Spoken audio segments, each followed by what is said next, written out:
Hi எல்லாருக்கும் வணக்கம். This is Deepa. Welcome back to our channel டிடிஸ் பேக்கன் vlogs. இன்றைக்கான வீடியோவில் வந்து சாக்லேட் ஸ்பாஞ்ச் கேக் அது எதை எப்படி பண்ணலான்றதை நம்ம பார்க்க போகிறோம். அதுக்கு முன்னாடி நம்ம சேனலை சப்ஸ்கிரைப் பண்ணாமல் பார்த்துட்டு இருக்கவங்க கண்டிப்பாக சப்ஸ்கிரைப் பண்ணுங்கள். அப்போ தான் நான் போடுற வீடியோஸ் எல்லாமே வந்து உங்களுக்கு மிஸ் ஆகாமல் நோட்டிஃபிகேஷனில் வரும். இப்போ இந்த சாக்லேட் ஸ்பாஞ்ச் கேக் வச்சு நம்ம என்னெல்லாம் பண்ணலாம் அப்படின்னா, உங்களுக்கு வெறுமனே நீங்கள் சாக்லேட் ஸ்பாஞ்ச் கேக் இருக்கு இல்லையா, அது மட்டுமே சாப்பிட்லாம். அப்படி இல்லைனா choco truffle, bento cake, dream cake, jar cake, இந்த மாதிரி வெரைட்டிஸ் ஆஃப் கேக்குக்கு வந்து இது ஒரு பேஸாக இருக்கும். அந்த பேஸ் தான் நம்ம எப்படி பண்ணலான்றதை பார்க்க போகிறோம். அதுக்கு ஃபஸ்ட்டு வந்து ஒரு 6 inch ரவுண்ட் டின் எடுத்து ஆயில் க்ரீஸ் பண்ணி பட்டர் பேப்பர் போட்டு லைன் பண்ணி எடுத்து வச்சுக்கோங்க. வச்சதுக்கப்புறம் ஓடிஜி வந்து ஒரு 150 டிகிரிக்கு வந்து 10 நிமிஷத்துக்கு ப்ரீ ஹீட் பண்ணிக்கோங்க. அப்போ தான் நீங்கள் இந்த ப்ராசஸ் முடிக்கிறதுக்கும் அந்த பேட்டர் தூக்கி நீங்கள் 10 நிமிஷத்துக்கு அப்புறம் உள்ளே வைக்கிறதுக்கும் டைமிங் கரெக்டாக இருக்கும். அப்போ நீங்கள் ப்ரீ ஹீட் போட்டு முடிச்சதுக்கப்புறம் இந்த மாதிரி ட்ரை இன்க்ரீடியன்ஸ் எல்லாம் எடுத்து சளிச்சு எடுத்துக்கணும். அது என்னென்ன அப்படின்னா, அரை கப் மைதா எடுத்துக்கோங்க, ஒரு 1.5 டேபிள் ஸ்பூன் கொக்கோ பவுடர், அரை teaspoon baking powder, 1/4 teaspoon baking soda. இந்த 4 வந்து சளிச்சு எடுத்துக்கணும். எதுக்காகனா கொக்கோ பவுடர் வந்து லைட்டாக உங்களுக்கு திட்டு தன்மையோடு இருக்கும். அதை வந்து நம்ம பிரேக் பண்ணிவிட்டு நம்ம சளிச்சு எடுக்கணும். பிரேக் பண்ணிவிட்டு இந்த மாதிரி சளிச்சு எடுத்ததுக்கப்புறம் ஒரு ஸ்பூன் வச்சு லைட்டாக ஒரு மிக்ஸ் கொடுத்துட்டு எடுத்து வச்சுருங்க. அதுக்கப்புறம் இன்னொரு பவுலில் வந்துட்டு 2 முட்டை எடுத்துக்கோங்க. இப்போ நம்ம 1/2 கிலோ பேட்டரி தான் பண்ண போகிறோம். அதுக்கு வந்து 2 முட்டை நமக்கு போதுமானது.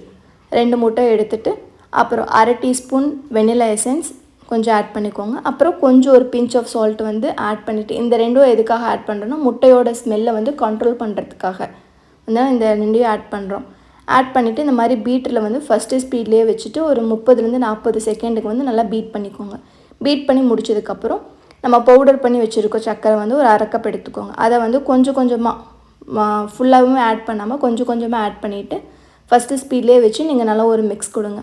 ஃபுல்லாக அந்த சர்க்கரை வந்து உங்களுக்கு நல்லா மெல்ட் ஆகி கரைஞ்சதுக்கப்புறம் நீங்கள் வந்து அந்த பீட்டரில் லாஸ்ட் ஸ்பீட், அதாவது 7th ஸ்பீடாக இருந்தாலும் ஓகே, 5th ஸ்பீடாக இருந்தாலும் ஓகே, லாஸ்ட்டு ஸ்பீடில் வச்சுட்டு அது வந்து நல்லா கொஞ்சம் நேரத்துக்கு வந்து நம்ம பீட் பண்ணி எடுக்கணும். இதோட கன்சிஸ்டன்சி எப்படி இருக்குன்னா, ரிப்பன் கன்சிஸ்டன்சின்னு சொல்லுவோம்.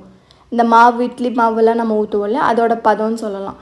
அந்த மாதிரி ரிப்பன் கன்சிஸ்டன்சி வர அளவுக்கு வந்து நம்ம நல்லா பீட் பண்ணி எடுத்துக்கணும்.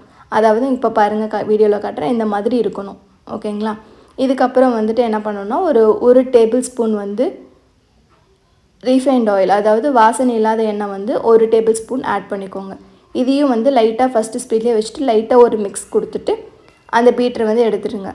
எடுத்துகிட்டு ஸ்பேட்டில் வச்சு சைடில் இருக்கிறது எல்லாத்தையுமே வந்து எடுத்து விட்டுட்டு, இப்போ அந்த நெக்ஸ்ட் அந்த ட்ரை இன்க்ரீடியன்ஸ் இல்லையா இருக்கு இல்லையா, அதை வந்து கட் அண்ட் ஃபோல்டு மெத்தடுன்னு சொல்லுவோம். அந்த மெத்தடில் நம்ம பண்ணணும். இந்த மெத்தட் எதுக்காக நம்ம பண்ணுறோம் அப்படின்னா, அப்போ தான் வந்து அந்த மாவு வந்து ஓவர் மிக்ஸ் ஆகாமல் இருக்கும். இப்போ நம்ம பீட்டர் போட்டு பண்ணிட்டோம் அப்படின்னா உங்களுக்கு ஓவர் மிக்ஸஸ் ஆகிறதுக்கு சான்சஸ் இருக்குது. அப்போ வந்து பேட்டர் வந்து உங்களுக்கு சரியாக பேக் ஆகி வராது. அதனால தான் இந்த கட் அண்ட் ஃபோல்டு மெத்தடில் வந்து கொஞ்சம் கொஞ்சமாக நம்ம ஆட் பண்ணிவிட்டு ஸ்லோவாக மிக்ஸ் பண்ணணும். இதை அப்போ தான் வந்து கரெக்டாக வந்து நமக்கு ஓவர் மிக்ஸ் ஆகாமல் கரெக்டாக நமக்கு வந்து மிக்ஸ் ஆகி வந்துடும்.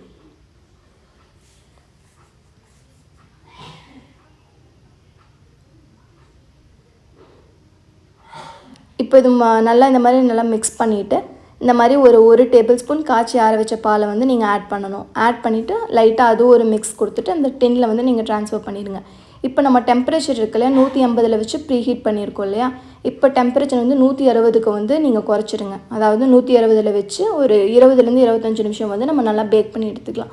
இது எதுக்காகனா, இப்போ கம்மியாக டெம்பரேச்சர் வச்சு நிறையா நேரம் நம்ம பேக் பண்ணுறப்போ உங்களுக்கு எல்லா பக்கம் ஈவனாக பேக் ஆகி வரும். கலர் வந்து உங்களுக்கு மாறாமல் உங்களுக்கு ரொம்ப நேரத்துக்கு அந்த சாஃப்ட் டெக்ஸ்சர் வந்து உங்களுக்கு மெயின்டைன் ஆகும். ஸோ கம்மியான டெம்பரேச்சரில் அதிக நேரம் வச்சு பேக் பண்ணி எடுத்துக்கோங்க. அந்த பேக் பண்ணி இந்த டெம்பரேச்சரில் தான் நீங்கள் செட் பண்ணி பேக் பண்ணணும். அப்போ தான் கரெக்டாக வரும். இப்போது வந்து நம்ம ட்ரான்ஸ்ஃபர் பண்ணினதுக்கப்புறம் அதில் நமக்கு ஏர் பபிள்ஸ் இருக்குல்ல, அந்த ஏர் பபிள்ஸ் எல்லாம் வந்து நம்ம ரிமூவ் பண்ணணும். அதுக்கு வந்து 2 டெக்னிக் இருக்குது. சும்மா இந்த மாதிரி மாவு வந்து போட்டு முடிச்சதுக்கப்புறம் நம்ம லைட்டாக ஒரு டேப் கொடுக்கலாம். அதாவது கீழே வந்து நீங்கள் லைட்டாக தட்டி எடுக்கலாம். அப்படி இல்லை அப்படின்னா இந்த மாதிரி ஒரு குச்சி இருக்கு இல்லையா, அந்த குச்சி எடுத்துகிட்டு அதை வந்து நீங்கள் வச்சு உள்ளே எல்லாமே வந்து நாங்கள் மிக்ஸ் பண்ணி விட்டப்போ உங்களுக்கு ஏர் பபிள்ஸ் எல்லாமே வந்து உங்களுக்கு ரிமூவ் ஆகும்.